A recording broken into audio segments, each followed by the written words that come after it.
In 10 days, yes, the whole truth will be known. And you will be arrested. No, no. For me to be arrested, there would have to be a conjunction of such unlikely circumstances, a series of such stupefying pieces of ill luck, that I cannot admit the possibility.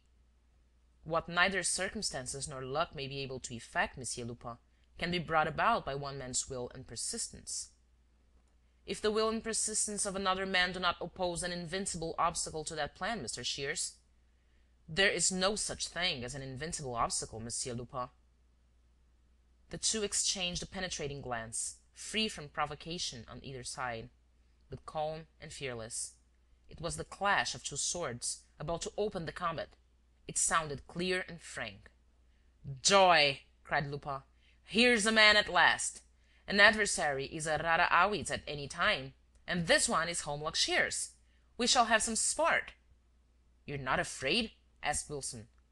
"Very nearly, Mr. Wilson," said Lupin, rising. "And the proof is that I'm going to hurry to make good my retreat. Else I might risk being caught napping. 10 days, we said, Mr. Shears?" 10 days. This is Sunday. It will all be over by Wednesday week. And I shall be under lock and key? Without the slightest doubt. By Jove! And I was congratulating myself on my quiet life. No bothers, a good steady little business, the police sent to the right about, and a comforting sense of the general sympathy that surrounds me. We shall have to change all this. It is the reverse of the medal. After sunshine comes rain. This is no time for laughing. Good-bye." "Look sharp," said Wilson, full of solicitude on behalf of a person whom Shears inspired with such obvious respect. "Don't lose a minute." "Not a minute, Mr. Wilson, except to tell you how pleased I have been to meet you, and how I envy the leader who has an assistant so valuable as yourself." Courteous bows were exchanged, as between two adversaries on the fencing ground, who bear each other no hatred, but who are constrained by fate to fight to the death. And Lupin took my arm and dragged me outside. "What do you say to that, old fellow? There's a dinner that will be worth describing in your memoirs of me." He closed the door of the restaurant and, stopping a little way off, "Do you smoke?" "No, but no more do you, surely." "No more do I." He lit a cigarette, with a wax match which he waved several times to put it out. But he at once flung away the cigarette, ran across the road, and joined two men who had emerged from the shadow, as though summoned by a signal. He talked to them for a few minutes on the opposite pavement, and then returned to me. "I beg your pardon, but I shall have my work cut out with that confounded Shears. I swear, however, that he has not done with Lupin yet. By Jupiter, I'll show the fellow the stuff I'm made of. Good night. The unspeakable Wilson is right. I have not a minute to lose." He walked rapidly away. Thus ended that strange evening, or at least that part of it with which I had to do. For many other incidents occurred during the hours that followed, events which the confidences of the others who were present at that dinner have fortunately enabled me to reconstruct in detail. At the very moment when Lupin left me, Holmlock Shears took out his watch and rose in his turn. 20 to 9. At 9 o'clock I am to meet the Count and Countess at the railway station. "Let's go!" cried Wilson, tossing off 2 glasses of whiskey in succession. They went out. "Wilson, don't turn your head. We may be followed. If so, let us act as though we don't care whether we are or not. Tell me, Wilson, what's your opinion? Why was Lupin in that restaurant?" Wilson, without hesitation, replied, "To get some dinner." "Wilson, the longer we work together, the more clearly I perceive the constant progress you are making. Upon my word, you're becoming amazing." Wilson blushed with satisfaction in the dark, and Shears resumed. "Yes, he went to get some dinner, and then, most likely, to make sure if I am really going to Crozon, as Ganimard says I am, in his interview. I shall leave, therefore, so as not to disappoint him. But, as it is a question of gaining time upon him, I shall not leave." "Ah," said Wilson, nonplussed. "I want you, old chap, to go down this street. Take a cab, take 2 cabs, 3 cabs. Come back later to fetch the bags which we left in the cloakroom, and then drive as fast as you can to the Élysée Palace." "And what am I to do at the Élysée Palace?" "Ask for a room, go to bed, sleep the sleep of the just, and await my instructions." Wilson, proud of the important task allotted to him, went off. Holmlock Shears took his ticket at the railway station and entered the Amiens Express, in which the Comte and Comtesse de Crozon had already taken their seats. He merely bowed to them, lit a second pipe, and smoked it placidly, standing in the corridor. The train started. 10 minutes later he came and sat down beside the countess, and asked, "Have you the ring on you, madame?" "Yes." "Please let me look at it." He took it and examined it. "As I thought, it is a faked diamond." "Faked?" "Yes, by a new process which consists in subjecting diamond dust to enormous heat until it melts, whereupon it is simply reformed into a single diamond." "Why, but my diamond is real!" "Yes, yours, but this is not yours." "Where's mine, then?" "In the hands of Arsène Lupin." "And this one?" "This one was put in its place and slipped into Herr Bleichen's tooth-powder flask where you found it."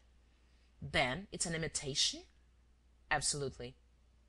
Nonplussed and overwhelmed, the countess said nothing more, while her husband, refusing to believe the statement, turned the jewel over and over in his fingers.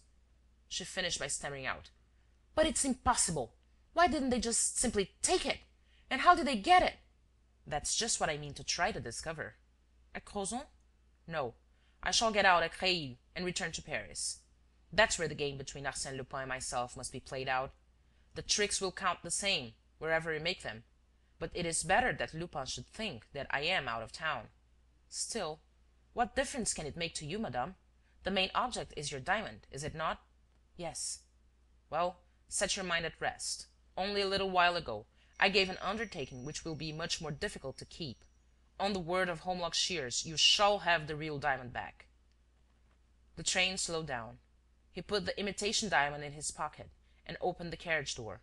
The count cried: "Take care, that's the wrong side!" "Lupin will lose my tracks this way, if he's having me shadowed. Good-bye." A porter protested. The Englishman made for the station-master's office. 15 minutes later, he jumped into a train which brought him back to Paris a little before midnight. He ran across the station into the refreshment-room, went out by the other door and sprang into a cab. "Drive to the Rue Clapeyron." After making sure that he was not being followed, he stopped the cab at the commencement of the street and began to make a careful examination of the house in which Maître Detinan lived and of the two adjoining houses. He paced off certain distances and noted the measurements in his memorandum-book. "Now, drive to the Avenue Henri Martin."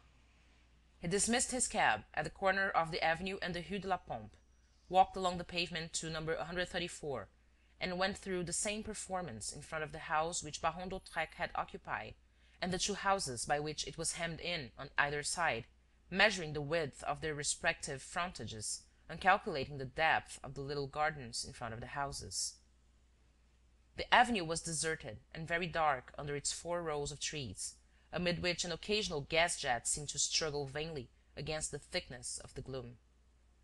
One of these lamps threw a pale light upon a part of the house, and Shears saw the notice "To Let" hanging on the railings, saw the 2 neglected walks that encircled the miniature lawn, and the great empty windows of the uninhabited house.